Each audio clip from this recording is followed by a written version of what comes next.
တခါတော့ကရွာနဲ့မလန့်မကန်းလေးမှာဘုန်းကြီးကျောင်းတစ်ကျောင်းရှိခဲ့ပါတယ်။အဲဒီကျောင်းကတခြားကျောင်းတွေထက်သတင်းသုံးတဲ့တန်ခါတော့အရေးအတွက်ဟာလဲသိပ်ကိုများလာပါတယ်။ဒီနေ့တော့ကျောင်းဆောင်နဲ့မလန့်မကန်းကနေကျောင်းစီကိုဥတီပြီးလာနေတဲ့ဇာပင်ခက်ရှိရှိအရာအမောင်းခါကောင်းကောင်းခန္ဓာကိုယ်မှာလည်းတက်တူတွေအပြည့်နဲ့လူစိုးလူမိုက်ထောင်ထွက်တယောက်လိုပုံစံလူတယောက်ရောက်လာပြီးတန်ခါတော့တစ်ပတ်အားယခုလိုမေးမြန်းခဲ့ပါတယ်။တပည့်တော်ဦးစင်းတို့ကျောင်းမှာတညလောက်တဲခွင့်ရမလားတပည့်တော်ကခီးသွားတယောက်ပါလမ်းမှာနောက်ခုတည်းကနေရာလေးရှာရင်ကျောင်းတစ်ကျောင်းကိုတွေ့လို့ဝင်ခဲ့လိုက်တာပါဒါနဲ့ဦးစင်းကလည်းဒီလိုတခါရဲ့ဦးစင်းတို့ကျောင်းမှာသတင်းသုံးနေတဲ့တန်ခါတွေနဲ့ပြည့်နေတော့တကားအတွက်နေရာအလွတ်လပ်မရှိဘူးကွယ်ဟာဦးစင်းကလည်းကျောင်းကြီးကဒီလောက်ကျယ်ပြီးနေရာတနေရာပဲမရှိတာတော့မဟုတ်တော့ဘူးထင်ပါရဲ့ဗျာရုပ်ရည်ဆိုသလိုပဲမရင်ကျေးတဲ့စကားတွေဟာအဲ့ဒီလူရဲ့ဗဇက်ကနေလှုပ်ခနဲ့ဆိုထွက်သွားပါတော့တယ်တကယ်တော့တပြည့်တော့လဲခီးသွားရင်ကြုံလို့တညတာပဲတဲခွင်တောင်းတာပါဖေ။အဲ့ဒီလိုပြောပြီးတာနဲ့ပဲနောက်ဆုံးတော့ခရီးထက်ဆက်သွားခဲ့ပါတယ်နောက်တစ်ရက်မှာတော့ဦးစင်းနှစ်ပါးဟာကျောင်းတော်ကနေဒေါ်လန်တနေရာစီကိုထွက်လာခဲ့လိုက်တာပေါ့ဒေါ်အုပ်ကလည်းသိကိုသားရလှပပြီးတဘာဝတရားတွေနဲ့ပြည့်နေနေခဲ့ပါတယ်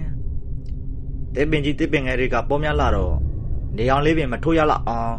အရေးအဝါတာလည်းကောင်းမဲ့ပုံပေါက်နေခဲ့တာပေါ့ဒီလိုနဲ့ပဲတနေရာအရောက်မှာတော့ဦးစင်းနှစ်ပါးဟာခဏတာရရင်စကားပြောခဲ့ကြတာပေါ့အကြောင်းကတော့ဒေါ်တွေကစိတ်မြစ်ဝါမြစ်တွေကိုလာချခဲ့တာပါတပည့်တော်တို့ခီးနှင်လာတာအတော်လှမ်းခဲ့ပြီပဲဒီနေရာတွေဆိုရင်တပည့်တော်တို့လိုချင်တဲ့စိတ်မြစ်တွေကိုရနိုင်လောက်မယ်ထင်တယ်ဖေတပည့်တော်တို့နေရာခွဲရှာရင်စိတ်မြစ်တွေများများတွေ့ရလိမ့်မယ်အဲ့တော့ကိုတော်ကတနေရာခွဲရှာတပည့်တော်ကတနေရာလဲခွဲရှာမယ်အဲ့ဒီလိုနဲ့ဦးစင်းတစ်ပါးကိုပြောခဲ့လိုက်တာပေါ့တခြားဦးစင်းတစ်ပါးကလည်းသဘောတူပြီးခွဲခြားဖို့ဆုံးဖြတ်လိုက်ခဲ့တာပေါ့ဒီလိုနဲ့ကေတိတအမည်ရှိတဲ့ဦးစင်းကလည်းတပါးတည်းထွက်လာခဲ့လိုက်ရာတစ်ပင်ကြီးအောင်ခြုံတစ်ချုံမှာစိတ်မြစ်တစ်ခုကိုတွေ့ခဲ့လိုက်ရတာကြောင့်နှုတ်ယူတူးဆွာပြီးပြန်လာခဲ့လိုက်တာပေါ့ရုတ်တရက်ဆိုသလိုပဲလမ်းမှာသူတို့เจ้าကိုတဲဖို့အကူအညီတောင်းတယ်အရက်လက်ရှိဇပင်လက်ရှိတဲ့အပြင်လေပင်ကနေအောက်ဘက်ဝမ်းပိုက်ထိဈေးမင်းเจ้าအပြည့်နဲ့လူတယောက်နဲ့ထပ်ဆုံခဲ့ကြပေါ့ဒုက္ကိုဘောကတက်တူတွေဟာနည်းနည်းရရမဟုတ်မှန်းသိတာရှိပါတယ်ဘာလို့လဲဆိုတော့ငကားရုပ်တွေနဲ့တခြားထူးခြားတဲ့အင်ကွက်တွေအင်းစာတွေနဲ့ပြည့်နေလို့ပါပဲဘယ်လိုပဲဆိုသေးကောင်းမှုတာမန်လူတယောက်မှမရှိတော့တဲ့တတိအပြည့်နဲ့လူဆိုတာတော့တန်တရားရှိမှမထင်ပါဘူးအဲ့ဒီလူနဲ့ပဲအဲ့ဒီလူကအစမှာတော့အတင်းဥစဉ်ပါလားဘယ်ကနေဘယ်လိုပြန်လာခဲ့တာလဲဆိုပြီးနှုတ်ဆက်ခဲ့လိုက်တာကိုဦးစင်းကလည်းကျောင်းမှာသူ့ကိုအကူကြီးတောင်းတော့က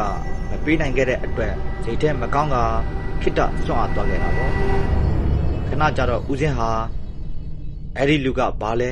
ဆိုတဲ့အတွေးတွေစတင်ဝင်ရောက်လာခဲ့ပါတော့တယ်လူလားတရေလားဒါမှမဟုတ်အာနာဘဝတွေလားဆိုပြီး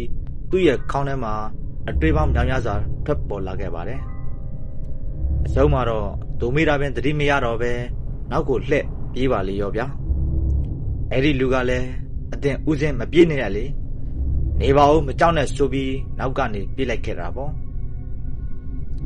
ဦးစင်းပြေးတာကိုမှီဖို့အတွက်လွှားကနေခုံပြီးအမိလိုက်ကဦးစင်းရှေ့ကိုတားဆီးတဲ့ပုံစံအနေနဲ့ရက်ခဲ့လိုက်ပါတော့တယ်အတင်းဦးစင်းဘာလို့ထွက်ပြေးသွားတာလဲဒုမေတာကိုဘာလို့မဖြေတာလဲဆိုပြီးလေးတန်းမမနဲ့မေးခဲ့လိုက်ပါတယ်ဦးစင်းကလည်းမဟုတ်ပါဘူးဒီလိုလူသူကင်းမဲ့တဲ့နေရာမျိုးမှာဦးစင်းရုတ်တရက်အသင့်ကိုမြင်လိုက်လို့လန့်ပြီးပြေးမိတာပါပြီးတော့အသင့်ကိုလည်းအကူအညီမပေးနိုင်ခဲ့လို့စိတ်ကောင်းပါဘူးနော်ဦးစင်းလေးကလည်းကြာဝလန်အားတကြီးနဲ့ပြောနေခဲ့တာပေါ့ဦးစင်းကအကူအညီပေးနိုင်ရတဲ့နဲ့တပည့်တော်အတွက်နေရာအလွတ်လက်တနေရာတော့မရှိဘူးဆိုပြီးတပည့်တော်ကိုမောင်းထုတ်ခဲ့တယ်လေဦးစင်းကိုယ်တိုင်လည်းအဲ့ဒီကြောက်ကိုမပိုင်ပါဘူးတကားရဲ့ဒါပေမဲ့ကျောင်းထိုင်ကြီးကလူတွေကိုတဲဖို့ကန့်တတ်ထားတယ်ကွအဲ့ဒါကြောင့်တကားရဲ့ဒါဆိုဘာလို့နေရအလွတ်လန်မရှိဘူးလို့တပည့်တော်ကိုလိန်ပြောရတာလဲဦးစင်းရဲ့ဦးစင်းကလည်းကြောက်လန့်ကဘာမှပင်ပြောမနေပဲဒေါသစိတ်ပြင်းပြနေတဲ့ယောက်ျားလူကြီးကိုအတော်တန်ကြာကြည့်နေပြီးခဏကြာတဲ့အချိန်မှာတော့အ အခြားဦးစင်းအပေါ်ရောက်လာပြီးစိတ်မြစ်တွေးသီလားထမ်းမိခဲ့ပါတော့တယ်တပည့်တော်ကတော့စိတ်မြစ်တွေရလာတယ်ဒါနဲ့ဒီကာကဘယ်သူလဲကျွန်တော်ကခလီးသွားတယောက်ကအရင်တုန်းကလည်းဒီတန်ဃာတော်နဲ့ဇုံခဲ့ဘူးပါတယ်ဩဒါဆိုအတိတွေပဲကျုပ်တို့လည်းလိုအပ်တဲ့စိတ်မြစ်တွေကိုတော်ရဲလာရှာတာပါဒါနဲ့အသင်ကိုခုမှမြင်မှုတာကြောင့်လူလူဆန်းတယောက်လူအပြောအဆိုအကြည့်တွေနဲ့ဆူဆန်းခဲ့လိုက်ပါတယ်အင်းဖို့ဦးသိန်းတစ်ပါးကကျုပ်ကိုတညတာတဲခွင်တောင်းတာအကူအညီမပေးပဲကျုပ်တွေနေရာမရှိဘူးဆိုပြီးလိန်ညာကြကြောင်းဒေါသတကြီးနဲ့ပြောဆိုနေခဲ့ပါတယ်အဲဒီနောက်မှာတော့သူဒေါသကိုမထိန်နိုင်တော့ပဲဦးစင်းတွေကိုရန်ပြုတ်ဖို့တလောကလုံးကိုအမောင်တူကြီးဖန်ဆင်းပြီးမျိုးလုံးကြီးဟာဆူရှာတဲ့အနီရောက်အလင်းတန်းထွက်လာကအတန်ကြီးကလည်းတရက်တစ်ပတ်လို့6ချလောက်အောင်ညှိပြပါတော့တယ်။ဒါကြောင့်လောက်ရှိတဲ့ရှာရှည်ကြီးကိုထုတ်ပြကလူတယောက်ကိုစားတော့မယ်ဝါတော့မယ်အတိုင်းအဆွဲဖြူဖြူကြီးနှစ်ချောင်းနဲ့အသက်ကုန်6လံပါတော့တယ်။အဲဒီနောက်ဦးစင်းတွေကလည်းအရှင်ကိတိတပြေးကြစို့မဟုတ်ရင်ငါတို့ဒီမှာတည်းဇီဝင်ချုပ်ရလိမ့်မယ်ဆိုပြီးလာရလန်းအတိုင်းကိုမနာတမ်းပြေးခဲ့ကြတာပေါ့။လမ်းတွဲကိုရောက်တဲ့အချိန်မှာတော့ဘယ်ကမှမသိတဲ့ဘေးရမှာကျွဲကြီးတကောင်ဟာဦးစင်းနှစ်ပါးရဲ့နောက်ကိုအသက်ကုန်လိုက်နေတဲ့လူမိတ်စာဘီလူကြီးရှိကနေရက်ခဲ့လိုက်ပါတယ်ဘဲကကျွဲတက်တာပါလဲကွာဖေးစမ်းငါရှိကနေဒီခါမှတော့ကျွဲကြီးကတင်ဘာကြောင့်ရဟန်းတွေကိုလိုက်နှောက်ယှက်နေရတာလဲအိုင်မဲလာကြည်လားငါတင့်ကိုတားဖို့ရောက်လာတာပဲဆိုပြီးနေရနေတဲ့ဂျိုးကြီးနဲ့ဝီရန်တိုက်ခိုက်ဖို့အသင့်အနေအထားနဲ့ပြင်ခဲ့လိုက်ပါတယ်ငါမင်းလာအရွယ်စားကိုဂရုမစိုက်ဘူးငါအကြောင်းသိရတာပေါ့သူကချင်းချောက်ခဲ့လိုက်ပါတယ်ကျွဲကြီးကလည်းခွာတွေကိုပောက်ကချက်ချင်းဆိုသလိုပဲတိုက်ခိုက်ဖို့အတွက်နေရာယူခဲ့လိုက်တာပေါ့မင်းကိုအရင်တတ်စားပြီးမှဟိုဦးစင်းတွေနောက်ကိုလိုက်မယ်ချက်ချင်းဆိုသလိုပဲသူ့ရဲ့အစွမ်းတွေကိုထုတ်ကအပြည့်ဆိုသလိုပဲကျွဲကြီးကိုတိုက်ခိုက်ခဲ့ပါတော့တယ်ကျွဲကြီးရဲ့ခြုံထက်လာတဲ့ဂျိုးကြောင့်လူဘီလူကြီးရဲ့ရင်ဘက်ကိုထိသွားခဲ့ပါတော့တယ်နောက်တစ်ခါအာယူပြီးကျွဲကြီးကိုတိုက်ခိုက်ဖို့ဟန်ပြင်ခဲ့လိုက်တာပေါ့ခဏကြာတဲ့အခါမှာတော့သူ့ရဲ့လက်ကိုဆွဲဆန့်လိုက်ပြီးကျွဲကြီးရဲ့ဂျိုးကြားကိုဂျိုက်ပေါက်ခဲ့လိုက်ပါတော့တယ်ကျွဲကြီးကတော့အေးဆေးပါပဲဘာမှထိခိုက်မှုမရှိလိုက်ပါဘူးဒီတစ်ခါမှတော့လူဘီလူမိတ်စာကြီးလည်းဒီကျွဲကြီးဟာတာမန်ကျွဲမဟုတ်မှန်းသိသွားခဲ့ပါတော့တယ်အတင်ဘဲကလာတာလဲဘဲသူလဲ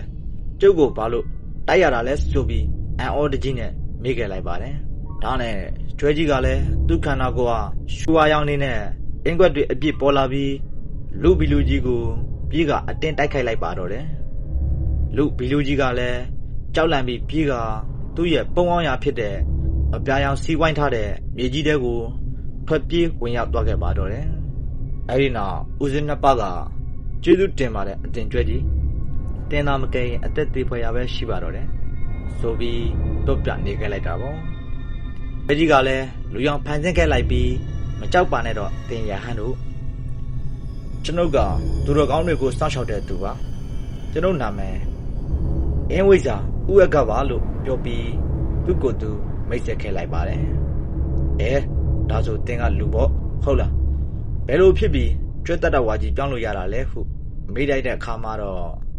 ဟုတ်ပါတယ်ကျုပ်ကလူပါအင်းဝိဇ္ဇာအတတ်ပညာအလုံးကိုတိုက်မြောက်ကျွမ်းကျင်တဲ့အင်းဆရာပါကျုပ်ကဟောဒီနာကရွာတရွာမှာနေတဲ့အကြောင်းနဲ့သူ့အိမ်ကိုလိုက်ခဲ့ဖို့ပင့်ခဲ့ကြောင်းပြောဆိုခဲ့လိုက်ပါတယ်ခဏကြာတဲ့အခါမှာတော့သူတို့ရှိကနေပြောက်ကွယ်သွားခဲ့ပါတော့တယ်ငါတို့အသက်သခင်ကျေးဇူးရှင်ကိုကျေးဇူးဆက်ရမယ်ဟုတ်တယ်ငါတို့မှာသူပေးတဲ့အသက်ပဲရှိတော့တယ်တော်သေးတာပေါ့အဲဒီလိုပြောပြီးနောက်တစ်နေ့မှာတော့အင်းဝိဇ္ဇာကြီးဥဝကအိမ်ကိုတောက်ဖို့အတွက်သဘောတူခဲ့ကြလိုက်တာပေါ့နောက်တစ်နေ့မနေ့မိုးတောင်ရောင်နေလာတဲ့အချိန်မှာတော့ဦးစင်းနှစ်ပါးဟာဥဝကရှိတဲ့ရွာကိုတောက်ခဲ့ကြပါတယ်ဆရာကြီးအိမ်လဲရောက်တော့ဥဝကတယောက်အိယာထက်မှာလဲလျောင်းနေတာကိုတွေ့ခဲ့လိုက်ကြတာပေါ့ငါတို့အသက်သခင်ကျေးဇူးရှင်ဆရာကြီးကတော့ဟိုဘီလူမိတ်ဆာရဲ့လက်ချက်နဲ့တရားရတာဖြစ်မယ်ဆိုပြီးတွေးနေခဲ့လိုက်တာပေါ့ယဟန်နှစ်ပါးဟာဆရာကြီးကိုတွေ့ဖို့ရေမချပဲလာခဲ့ပေမဲ့လည်းလူမိတ်ဆာရဲ့လက်ချက်နဲ့တတိပင်ရဖို့မပေါ်တော့ပါဘူး